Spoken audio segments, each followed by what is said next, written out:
Hi guys, so training for your first race can seem absolutely daunting. Now add to that you've chosen to run a marathon, and add on top of that you've chosen to run your first marathon. Picking that marathon plan can seem almost impossible, overwhelming. And today I want to talk about how I picked my training plan, what I'm actually going to be doing for my training plan, who I talked to, where I got my information, so you don't have to, so I can help you pick your first marathon training plan and you can go through the experience with me.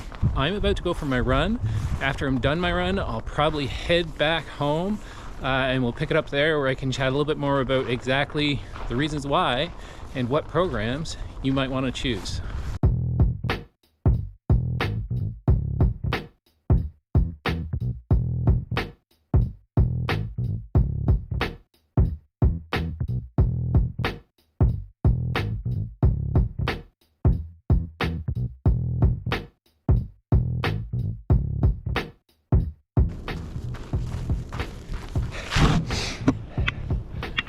Okay, so that's the end of the 13 kilometers. Not bad. You can tell it's snowing right now. One of the biggest problems that I had was the ice, and I want to talk about that a bit, maybe a little bit more in a different video, but let's get home. Let's talk about how you're going to pick your training program for your first marathon.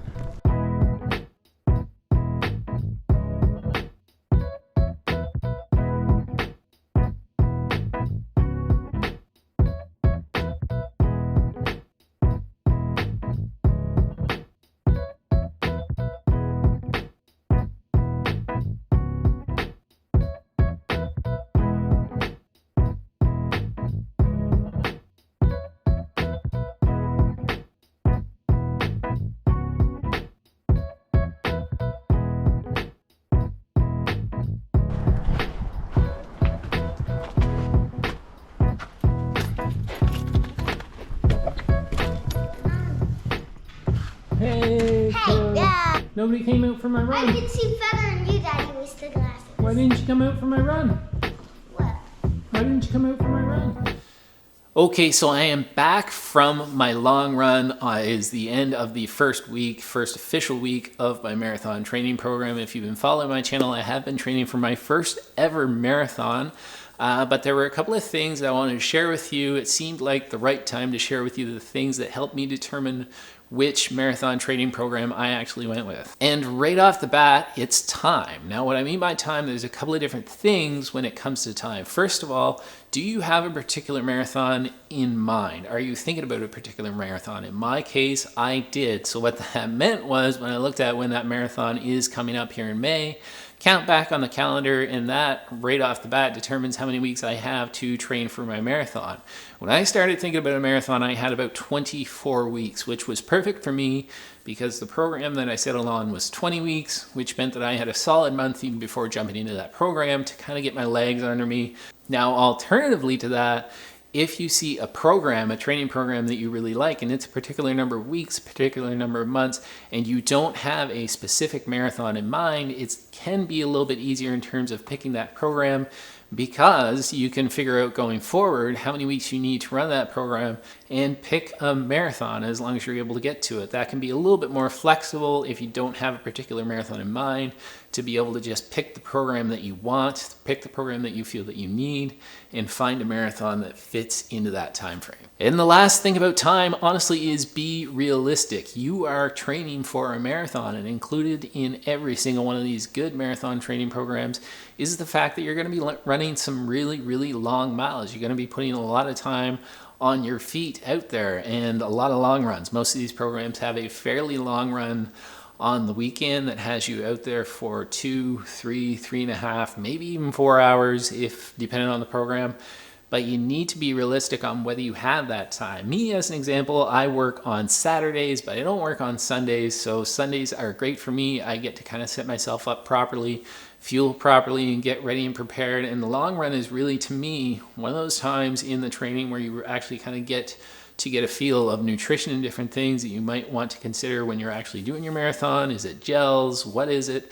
But you need to really consider time and be realistic on whether you actually have the time to train for a marathon in the first place. Okay, so the second most important thing to me is pace. Now, keep in mind that I'm talking about running my first marathon, and these are the things that were most important to me when picking my training program.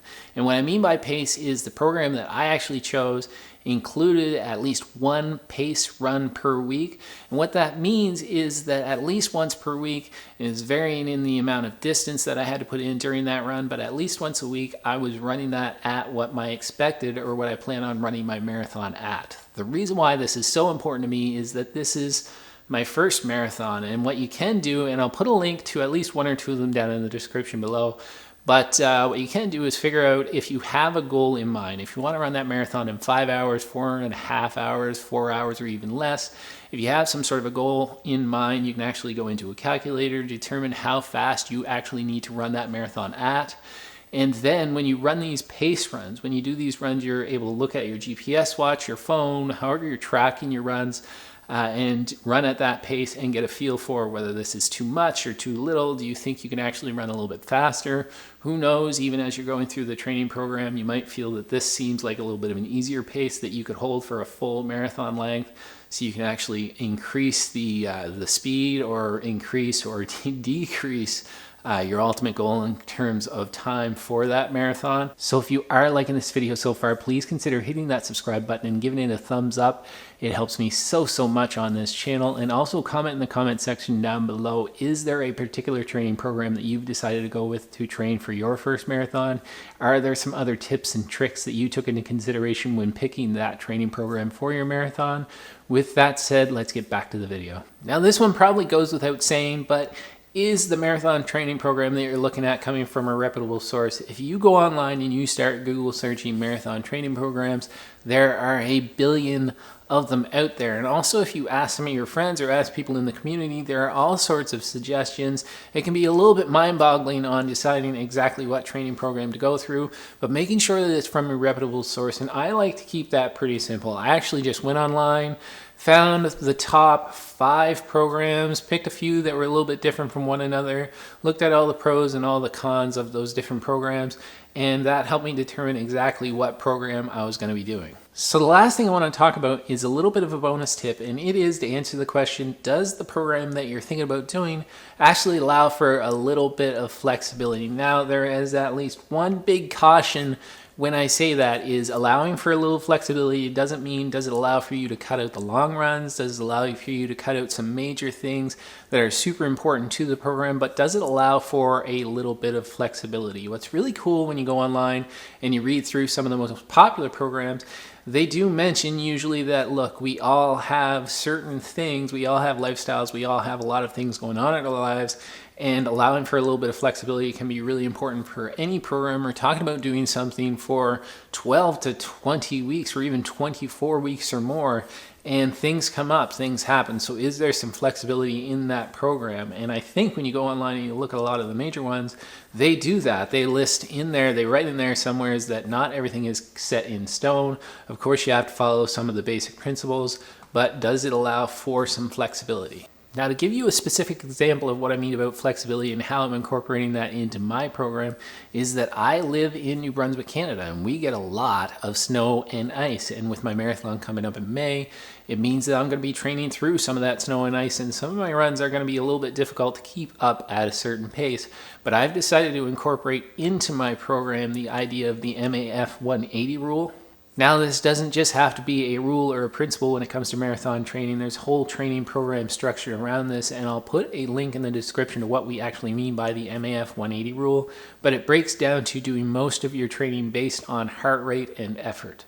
So for some of those runs in my program, I'm totally basing them on effort. I'm keeping my heart rate at a certain level. I'm not worried about my pace. I'm not worried about any of that things. I'm 100% concentrating on my effort, and your heart rate is just the easiest, quickest measure for me to do that. So regardless of what's happening on the road, regardless of how much snow and ice there is, I can put in the same amount of effort and worry less about pace and still achieve the goals that I'm trying to achieve within my program, even though it's not specifically part of my program. So I know that seemed very short and very simple, and there weren't a whole lot of rules there, and that's kind of the last thing that I want to mention as I end this video is don't overly complicate things. We know some of the basic principles in that. You got to do a lot of easy running. You got to put a lot of hours in. You got to put a lot of kilometers in. But go out there and have fun. I think when you're trying to figure out what program you're going to do, I'm a strong believer in loving the process. Of course, on the day, it's going to be awesome to finish that first ever marathon, but enjoy the process. One of the cool things, one of the things that I'm finding out every time that I go out, every week that I'm going out, I'm hitting some sort of a PR, whether it's distance or its pace. I'm hitting that every single week. It's such an awesome feeling. But if you did like this video and you want to see more of my videos, please consider hitting that subscribe button and hitting that bell notification so you get notified every time I put out a new video. My name is Matt. This is What Matters to Matt, and I will see you in the next one.